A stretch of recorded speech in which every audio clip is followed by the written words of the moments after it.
Welcome back to good things channel. இந்த video பார்த்தீங்கன்னா என்னோடய சிஸ்டரோட பர்த்டே விலாக் தான். எப்படி போச்சு அந்த டே எங்களுக்கு அப்படிங்கிற விலாக் தான் இது. ஸோ இன்றைக்கி லன்ச் பிரியாணி செய்யலாம், ஃபேமிலி எல்லோரும் வந்திருந்தாங்க. ஸோ எல்லோரும் பிரியாணி செஞ்சு சாப்பிட்டுட்டு ஸோ வெளியில் எங்கேயாவது போகலாம் அப்படின்னு சொல்லிட்டு தான் பிளானு. ஸோ காலையிலே எல்லாேருக்கும் டிஃபன் பண்ண முடியாது அப்படின்னு சொல்லிட்டு சம்சா வடை வாங்கி சாப்பிட்டோம். ஸோ டீயும் போட்டு குடிச்சிட்டோம். ஸோ காலையிலே இந்த சிக்கன் வாஷ் பண்ணிவிட்டு மேரினேட் பண்ணி வச்சுட்டு அந்த மாதிரி ப்ராசஸ் தான் ஃபஸ்ட்டே பண்ணி வச்சுட்டா கொஞ்சம் ஈஸியாக இருக்கும் அப்படின்னு சொல்லிட்டு பண்ணி வச்சிட்டோம். இன்றைக்கி எங்கள் மூமா தான் சமைச்சாங்க. ஸோ ஹெல்ப் மட்டும் பக்கத்தில் நின்று பண்ணிகிட்டு இருந்தோம் எல்லோரும்.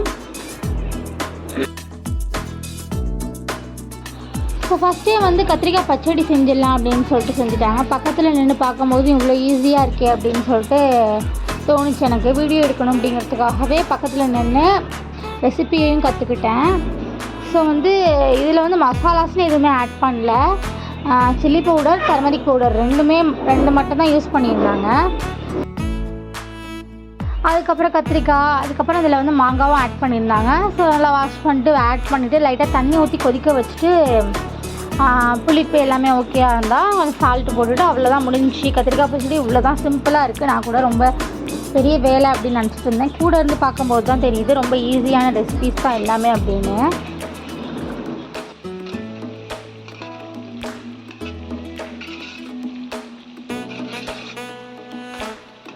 எல்லா பர்த்டேவும் அப்படி செலிப்ரேட் பண்ணுறது கிடையாது. இந்த டைம் மே 6 ரிசல்ட்டும் பர்த்டேவும் சேமாக வந்துச்சு அப்படிங்கிறதுனால இந்த தடவை சாப்பாடெல்லாம் கொஞ்சம் ஹெவியாக கூப்பிட்டு பண்ணிட்டோம். ரொம்பவும் ரிலேட்டிவ்ஸ் யாரையும் கூப்பிடல, சின்னம்மா வீடு அந்த மாதிரி தான் கூப்பிட்டு ஒரு 2-3 பேர் தான் வந்திருந்தாங்க. ஸோ அவங்களுக்கு மட்டும் சாப்பாடு வைக்கிட்டு, எப்போவுமே நான் பிரியாணி வீட்டில் செஞ்சோம் அப்படின்னா வெளியில் 10 பேருக்கு கொடுப்போம். ஸோ அதுக்கும் சேர்த்து செய்வோம்னு சொல்லிட்டு செஞ்சது தான்.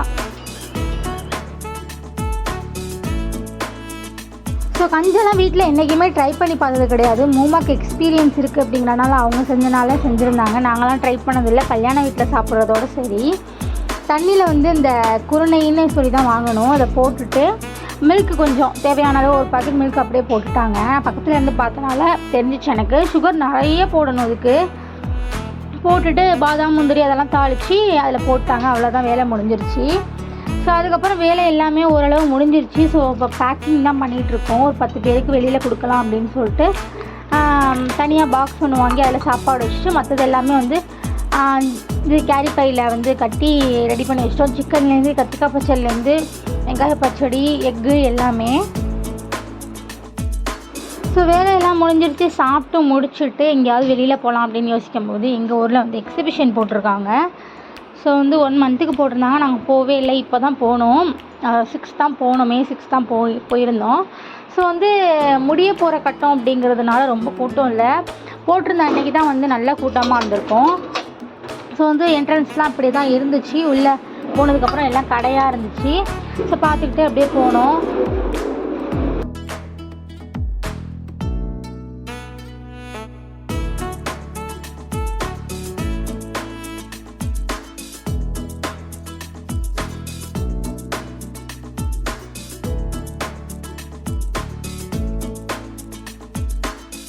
ஸோ நான் சொன்ன மாதிரியே பெருசாக ஒன்றும் கூட்டம்லாம் இல்லை.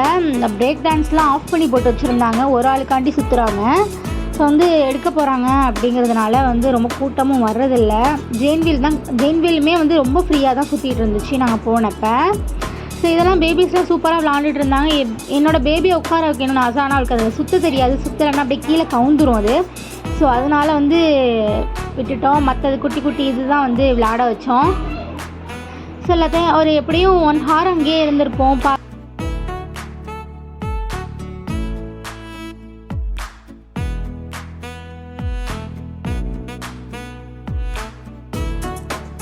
என்னை தவிர அந்த கொலம்பஸ் கூட ஃபேமிலி எல்லாருமே விளாண்டாங்க. நான் மட்டும் செஞ்சுட்டு இருந்தேன். இது ஏதாவது சாப்பிட்லாம் அப்படின்னு சொல்லிட்டு காலிஃப்ளவரும் பானிபூரியும் மட்டும் சாப்பிட்டுட்டு இருந்தோம். அதுக்கப்புறம் எல்லாமே முடிஞ்சு வெளியில் போகிற நேரத்தில் ரோஸ் மில்க் குடிப்போம் அப்படின்னு சொல்லிட்டு ரோஸ் மில்க் தான் குடிச்சிட்டு இருந்தேன்.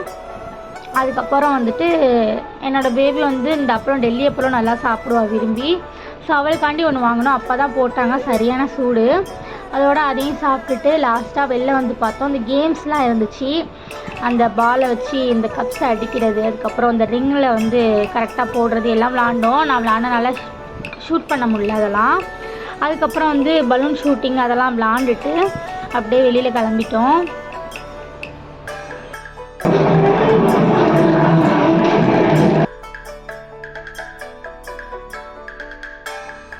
இந்த டென்னிஸ் மட்டும் வாங்கணும் என்னோடய பேபிக்காக. இது வந்து 120 ருபீஸு.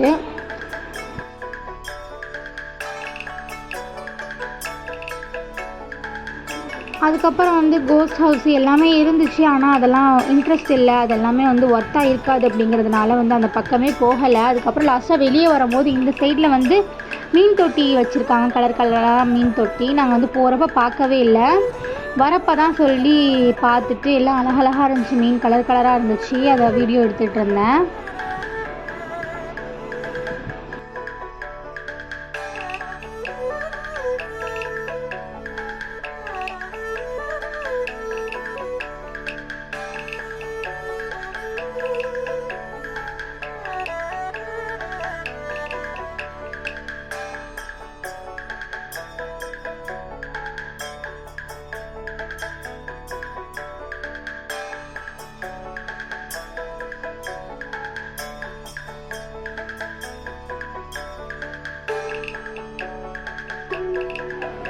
ஃபிஷ் எல்லாத்தையும் பார்த்துட்டு வெளியில் கிளம்பும்போது மணி பார்த்திங்கன்னா 9:30 மணி ஆயிடுச்சு. வீட்டுக்கு கிளம்பியாச்சு. இந்த வீடியோ உங்களுக்கு ரொம்ப பிடிச்சிருக்கும் அப்படின்னு நினைக்கிறேன். நம்ம சேனல் தான் ஃபர்ஸ்ட் டைம் பார்க்குறீங்க அப்படின்னா சப்ஸ்கிரைப் பண்ணி வச்சுட்டு பாருங்கள். தேங்க்யூ ஃபார் வாட்சிங்.